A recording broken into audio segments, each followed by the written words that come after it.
Okay, the first thing you gotta do is go to your Steam, go look for tools, and the tools you need to install is S&Box Editor. And once you installed S&Box Editor, you want to launch. Okay, and now for the first time, you'll not have any projects.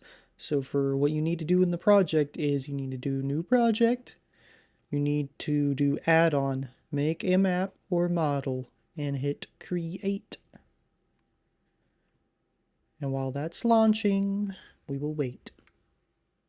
Okay, now that we launched this, we need to go to project, settings, and we need to target game, and we need to search for DXRP, and hit OK. And we got that, we'll save, and we'll have to restart after changing the parent package. So we restart. Alright, now that it's done restarting, you are now ready. So first, go to the Discord and download this paintball arena prefab. So I already downloaded it, so I don't have to worry about it. But you make sure you download it. And I will also leave a link in the description of this YouTube video.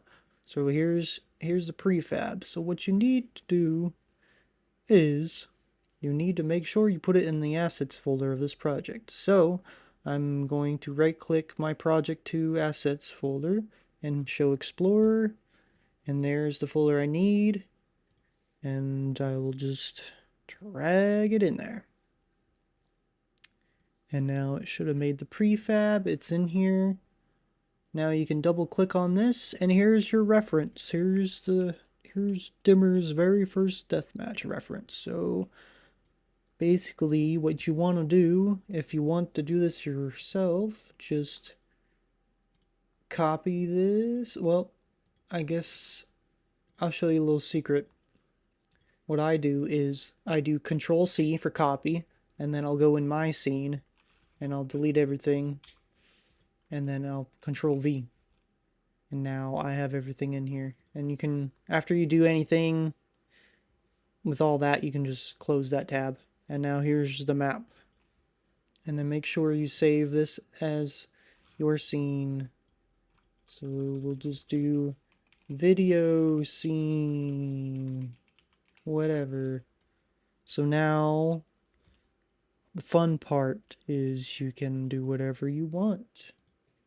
So now just for a note, everything's pretty nicely packaged up. So there's all the minigame spawns. You can leave them alone. You can untoggle them so you don't see them by doing this button here while you're making your map. And then later on you can click on these little guys.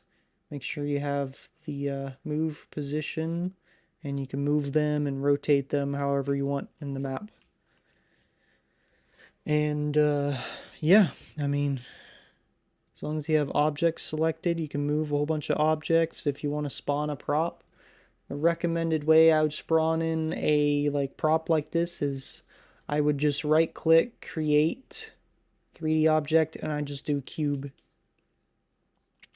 And of course it spawns it up there, but so like you could just spawn any cube anywhere. And then what I'll do is I'll click on this, and then over here on the right side, I'll hit box, and then I'll just get rid of this little X here so I can search for all the props on this list. Now make sure you only use the props that say author face punch. That's per Dimmer's rules, I guess you say. Face punch stuff only. So yeah. So just make sure you use whatever model from face punch. So this just fine. There's some face punch stuff. So yeah, I just want to spawn in this crate. And boom, there it is. And of course you can also use the scaler. There's some hotkeys you can see if you hover over it. And you can do all the fun stuff. So yeah. And then once you're done making your map, doing whatever, get everything and create a new prefab, and then send that new prefab file over to Dimmer whenever it's done. Also, I forgot to mention that mapping, you can press the mapping tool and you can spawn in, you can do cubes and stuff, and that fun stuff for like geometry, you know, terrain, all that fun stuff. Mesh mode, you can do whatever. There's a whole bunch of other tools I would recommend you just messing around with to figure out what they do. Playtest the map while you're still in the editor. I forgot to tell you how to do that. So what you want to do is you want to right click on this hierarchy and you want to hit create, and then you want to do player controller. That's the first step. Now that you have a player controller, what you need to do also now is right click on this player controller and create a child and create a camera. And with this camera, you want to move it up to eye level. At least that's what I do. I don't know if it works, and then you just hit play and boom, there we are. And also oh yeah, when you're trying to save your map, make sure you delete the player controller afterwards so it doesn't make anything complicated for Dimmer.